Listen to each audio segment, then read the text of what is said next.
ओम शांति। 31 जनवरी 2024 की मुरली। आज की मुरली के मुख्य पॉइंट्स हैं। आत्मा पहले सबकी सतो प्रधान होती है, फिर धीरे धीरे बैटरी खल्लास हो जाती है। इस समय सबकी बैटरी खल्लास है। बाप है सर्वशक्तिमान, उनको याद करने से तुम्हारे पाप कट जाएंगे और फिर बैटरी भर जाएगी। तुम्हारी आत्मा जो बिंदी है उनमें सारा ज्ञान धारण हो रहा है। यह ज्ञान कल्प के बाद फिर बाप देंगे। जैसे रिकॉर्ड भरा हुआ होता है जो रिपीट होता है ना, आत्मा में भी सारा पाठ भरा हुआ है। अब मुरली विस्तार से। मुरली का सार है, मीठे बच्चे, अभी तुम्हें शांति और सुख के टावर में चलना है। इसलिए अपने स्वभाव और कैरेक्टर को सुधारते जाओ, पुराने को परिवर्तन करो। आज का प्रश्न है, दिमाग सदा रिफ्रेश रहे उसकी युक्ति क्या है? उत्तर है, बाप जो सुनाते हैं उसका मंथन करो। विचार सागर मंथन करने से दिमाग सदा रिफ्रेश हो जाता है। जो सदा रिफ्रेश रहते हैं वह दूसरों की भी सर्विस कर सकते हैं। उनकी बैटरी सदा चार्ज होती रहती है, क्योंकि विचार सागर मंथन करने से सर्वशक्तिमान बाप के साथ कनेक्शन जुटा रहता है। आज का गीत है, नयनहीन को राह दिखाओ। ओम शांति। यह गीत भी मनुष्यों का गाया हुआ है, परंतु अर्थ कुछ भी नहीं जानते। जैसे और प्रार्थना करते हैं, यह भी जैसे एक प्रार्थना है। परमात्मा को जानते नहीं। अगर परमात्मा को जाने तो सब कुछ जान जाए।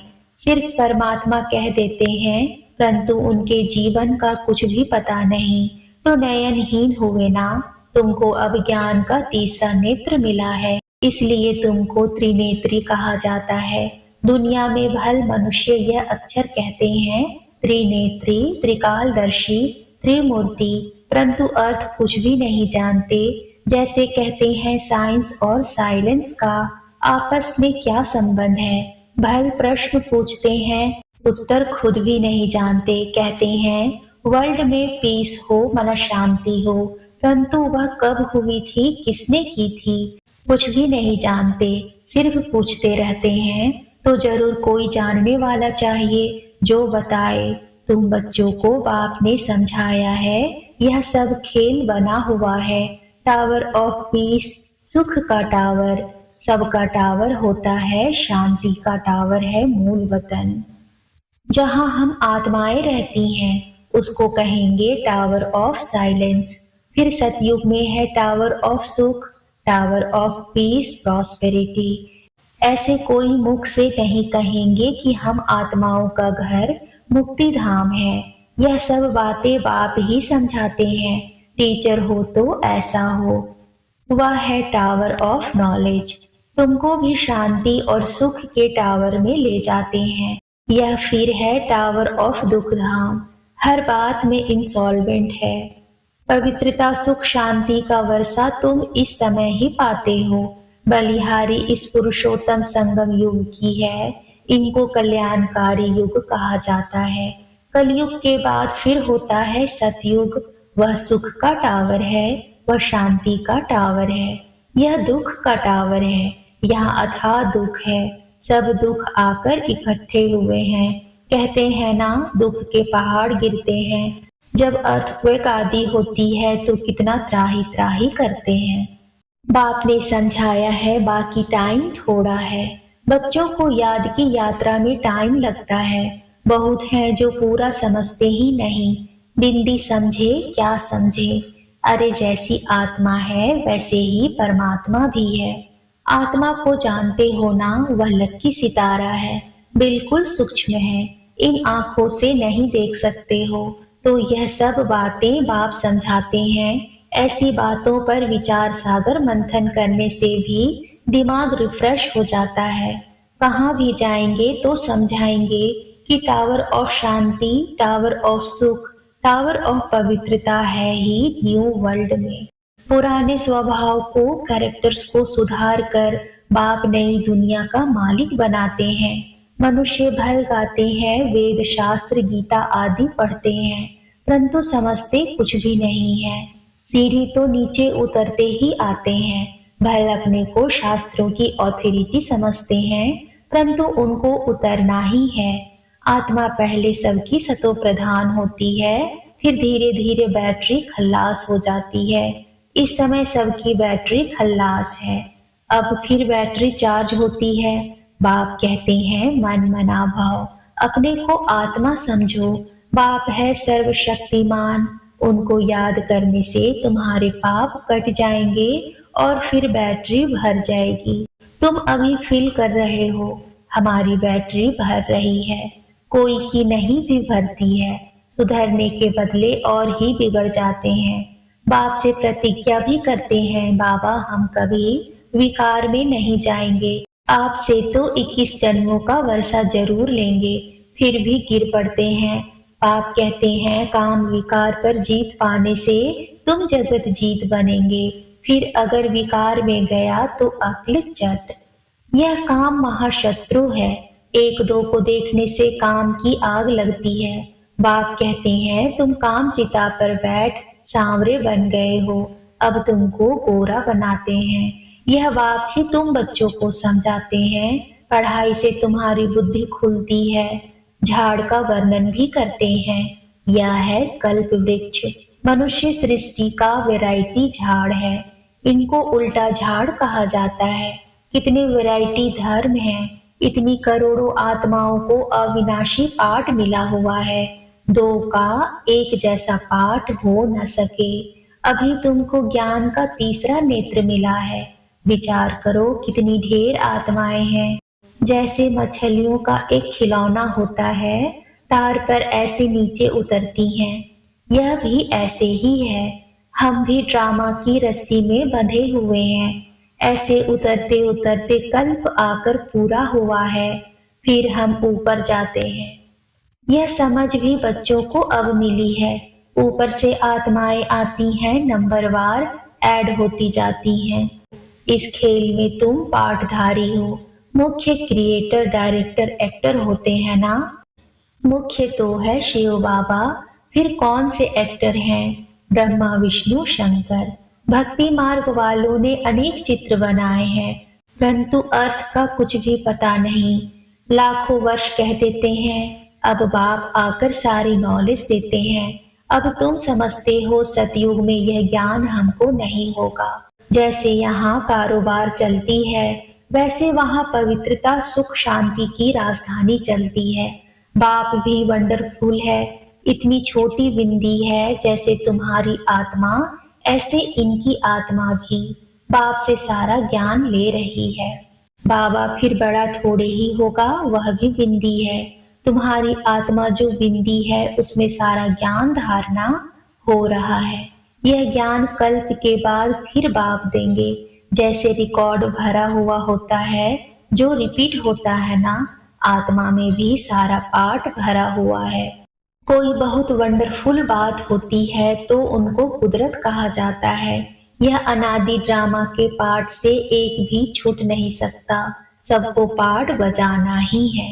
यह बड़ी वंडरफुल बातें हैं। जो अच्छी रीति समझकर धारण करते हैं तो खुशी का पारा चढ़ता है। तुमको कितनी स्कॉलरशिप मिलती है, तो पुरुषार्थ अच्छी रीति करना चाहिए। आप समान बनाना है, तुम सब टीचर हो। टीचर तुम्हें पढ़ाकर आप समान टीचर बनाते हैं। ऐसे नहीं कि गुरु भी बनना है, नहीं।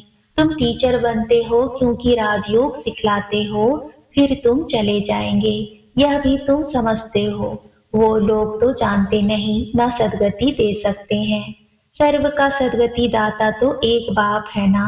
लिबरेटर गाइड भी वही है। जब तुम वहां से आते हो तो बाप गाइड नहीं बनता है, बाप गाइड भी अभी बनता है। जब तुम घर से आते हो तो घर को भूल जाते हो। अभी तुम गाइड हो, पंडे हो, सबको रास्ता बताते हो। अशरीरी भाव। तुम्हारा नाम पांडव सेना भी है। शरीरधारी तो है ना, जब अकेले हो तो सेना नहीं कहेंगे। शरीर के साथ जब माया पर जीत पाते हो तब तुमको सेना कहते हैं। उन्होंने फिर लड़ाई की बातें लिख दी है, यह है बेहद की बात। वो लोग कॉन्फ्रेंस आदि करते हैं, संस्कृत आदि के कॉलेज खोलते हैं, कितना खर्चा करते हैं, खर्चा करते करते जैसे खाली हो पड़े हैं, चांदी सोना हीरा सब खल्लास हो गए हैं। फिर तुम्हारे लिए सब कुछ नया निकलेगा, तो तुम बच्चों को चलते फिरते बहुत खुशी होनी चाहिए। बाप को और वर्षे को याद करना है। तुम्हारा पाठ चलता रहता है, कभी बंद होने वाला नहीं है। बाप समझाते हैं, तुम अपने जन्मों को नहीं जानते हो। 84 का हिसाब किताब भी इनको बताते हैं, जो पहले पहले आते हैं। तुम बच्चों को अथाह सुख मिलता है, tower of health wealth happiness. तो कितना नशा होना चाहिए। बाप हमको बेहद का वर्षा देते हैं। जितना तुम नजदीक आते जाएंगे, उतनी आफतें भी आती जाएंगी। झाड़ की वृद्धि भी होनी है। झाड़ कच्चे हैं तो झट तूफान लगने से झड़ जाते हैं, यह तो होना ही है। तुम्हारा एम ऑब्जेक्ट का चित्र सामने खड़ा है, तुम और कोई चित्र नहीं रख सकते। भक्ति मार्ग में मनुष्य ढेर चित्र रखते हैं, ज्ञान मार्ग में है एक, सो भी नॉलेज बुद्धि में है। बाकी बिंदी का चित्र क्या निकालेंगे। आत्मा तो सितारा है ना, यह भी समझने की बातें हैं। आत्मा को तो इन आंखों से देख नहीं सकते। बहुत कहते हैं बाबा हमको साक्षात्कार हो, वैकुंठ देखेंगे, परंतु देखने से मालिक थोड़े ही बनेंगे। मनुष्य कहते हैं फलाना स्वर्ग पधारा, परंतु स्वर्ग है कहाँ, जानते थोड़े ही हैं। जो आत्माएं स्वर्ग में गई हैं, वह कहती हैं आत्मा को तो सब याद रहता है ना। अब तुमको ऊंचे से ऊंचा बाप पढ़ा रहा है, जिससे तुम ऊंचे से ऊंचा पद पा रहे हो। नंबरवार पुरुषार्थ अनुसार नर से नारायण जरूर बनेंगे। यह जो शांति मांगते हैं, तुम्हारा काम है उन्हें समझाना। कई समझते भी हैं कि यह एक्यूरेट कहते हैं, वह समय भी आएगा। लिखा हुआ है, कुमारियों द्वारा भीष्म पितामह आदि को ज्ञान के बाण मारे, बाकी ऐसे नहीं। अर्जुन ने बाण मारा, गंगा निकली, ऐसी ऐसी बातें सुनकर कह देते हैं यहाँ से गंगा निकल आई। गौमुख भी बनाया है, अभी तुम बच्चे देखते हो, तुम्हारा यादगार भी खड़ा है। वह जड़ दिलवाड़ा, यह है चैतन्य। उसमें ऊपर बैकुंठ दिखाया है, नीचे तपस्या कर रहे हैं। ऊपर राजाई के चित्र हैं, इसलिए मनुष्य समझते हैं स्वर्ग ऊपर है। बॉम्ब्स बनाने वाले खुद भी समझते हैं यह हमारे ही विनाश के लिए है। कहते हैं ऐसे करेंगे तो जरूर विनाश होगा। लिखा भी हुआ है, महाभारी लड़ाई में ऐसे हुआ था, सब खत्म हुए थे। सतयुग में है ही एक धर्म, तो जरूर बाकी सब खत्म हो जाएंगे। यह भी बच्चे जानते हैं। भक्ति करते करते नीचे उतरते ही आते हैं ड्रामा प्लान अनुसार। वास्तव में यहाँ कोई आशीर्वाद आदि की बात नहीं है, जो ड्रामा में बना हुआ है वही होता है। कुछ ऐसी बात हो जाती है तो मनुष्य कह देते हैं जो ईश्वर की इच्छा। तुम ऐसे नहीं कहेंगे, तुम तो कहते हो भावी ड्रामा की, तुम ईश्वर की भावी नहीं कहेंगे। ईश्वर का भी ड्रामा में पार्ट है। सृष्टि पार्ट कैसे फिरता है यह भी बाप ही समझा सकते हैं। नॉलेजफुल भी बाप है। मनुष्य समझते हैं वह सबकी दिलों को जानते हैं, परंतु हम जो करते हैं उनका दंड तो जरूर हमको मिलेगा। बाप थोड़े ही बैठ दंड देंगे, यह ऑटोमेटिक बना बनाया ड्रामा है जो चलता रहता है। इनके आदि मध्य अंत का राज बाप ही समझाते हैं, तुम फिर औरों को समझाते हो। अब बाप कहते हैं बच्चे, तुम्हारी अवस्था ऐसी हो जो पिछाड़ी में कुछ भी याद ना आए, अपने को आत्मा समझें, इसको कहा जाता है कर्मातीत अवस्था। अच्छा, मीठे मीठे सिकीलदे बच्चों प्रति माता पिता बाप दादा का याद प्यार और गुड मॉर्निंग। रूहानी बाप की रूहानी बच्चों को नमस्ते। रूहानी बच्चों की रूहानी बाप को नमस्ते। नमस्ते बाबा, नमस्ते। धारणा के लिए मुख्य सार है पहला, स्कॉलरशिप लेने के लिए अच्छी तरह से पुरुषार्थ करो। टीचर बन औरों को राजयोग सिखाओ। गाइड बन सबको घर का रास्ता दिखाने की सेवा करो। दूसरा है सर्वशक्तिमान बाप की याद से अपनी बैटरी चार्ज करनी है। बाप से प्रतिज्ञा करने के बाद कभी काम की चोट नहीं खानी है। आज का वरदान है सेवा भाव से संपन्न बन हर आत्मा को प्राप्ति की मेवा का अनुभव कराने वाले सच्चे सेवाधारी भव। सच्चा सेवाधारी वह है जो हर आत्मा के प्रति सदा शुभ भावना श्रेष्ठ कामना रखता है। वह सिर्फ स्पीच नहीं करता लेकिन सेवा भाव द्वारा सर्व के प्रति खुशी की भावना, शक्तियों के प्राप्ति की भावना, उमंग उत्साह बढ़ाने की भावना रख सहयोग की अनुभूति कराता है। सेवा द्वारा उन्हें प्राप्तियों का मेवा अनुभव करा देना यही सच्ची सेवा है। ऐसी सेवा में तपस्या समाई हुई है। आज का स्लोगन है बाप की दुआएं लेनी है तो स्नेही सपूत आज्ञाकारी बच्चे बनो। ओम शांति।